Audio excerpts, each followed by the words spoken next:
Hello, this is Ruthie. I've just come in from the garden. I've been picking flowers. I'm going to do a spot of flower arranging. Spring comes early to Australia, which is marvellous. It's my favourite season. It's also when my birthday is. Well, in the southern hemisphere at least. It's quite a shock when I live in the northern hemisphere because I don't get a spring birthday. Terribly disappointing. Today I want to show you this vase. Can you see this vase is frightfully cracked? Well, this vase reminds me of a something that happened a few years ago. My dad is always breaking things. He's actually a bit of a klutz. I hope he's not watching this video. I hope he never watches this video because he might be frightfully hurt to hear that I think he's something of a klutz, but he definitely is. And one day he accidentally broke a couple of my mother's favourite figurines. I'm not sure how he did it, but he broke these figurines. And I said to her, I'll fix them for you. And I got out this tube of super glue. And she said, oh no, Ruth, I've tried that glue before. That glue will never work. That glue's completely useless. You use that glue 5 minutes and those things will be busted again. She was quite scathing on the subject of the glue. Well, guess what your clever Kiwi nanny did? I read the instructions. Yes, that's right. I read the back of the glue, which my beloved mama had not bothered to do. And I found out that this glue, it had to be applied a certain way. What you had to do is you had to take the two halves of the broken object and you had to put the glue on them separately. And then you had to leave them for half an hour till the glue set separately to the different halves of the item you were trying to bond together. So I did that.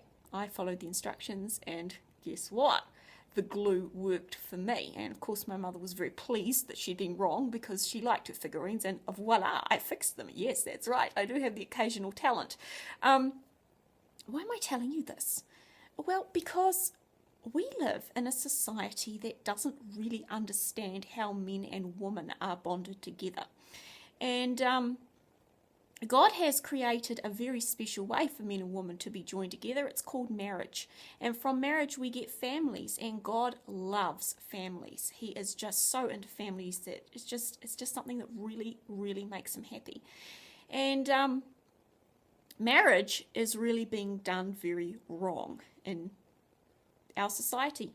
And the reason we can tell it's being done wrong is people are getting divorced all the time. And although divorce is a complex issue and there are many, many reasons for it, I'm going to tell you the reason that I think is the most important reason. And I want you to understand this while your kids, so that you can be thinking about this ahead of time, because it's important that you know about this while you're small little kids, because my mother told me. In our society, men and women, often when they fall in love, they don't get married. They just shift in to the same house and they practice being married. That is a really, really bad idea.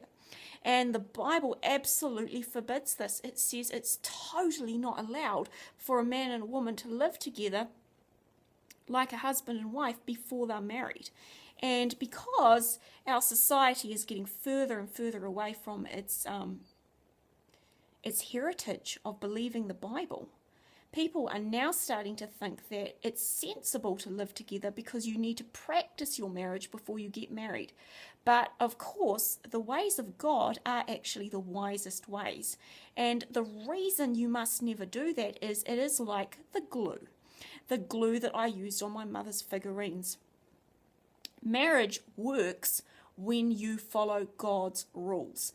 You cannot just take that glue and just stick the two halves together and hope it will work. No, it has a process. You have to apply the glue separately to one side of the object and to the other side, and then the object has to wait until the correct time, and then when you bring the two things together, the bond will be strong and they will stick. It has been proven through research that God's ways are the best ways. People who do not live together before they get married are far more likely to have a marriage that doesn't go through a divorce.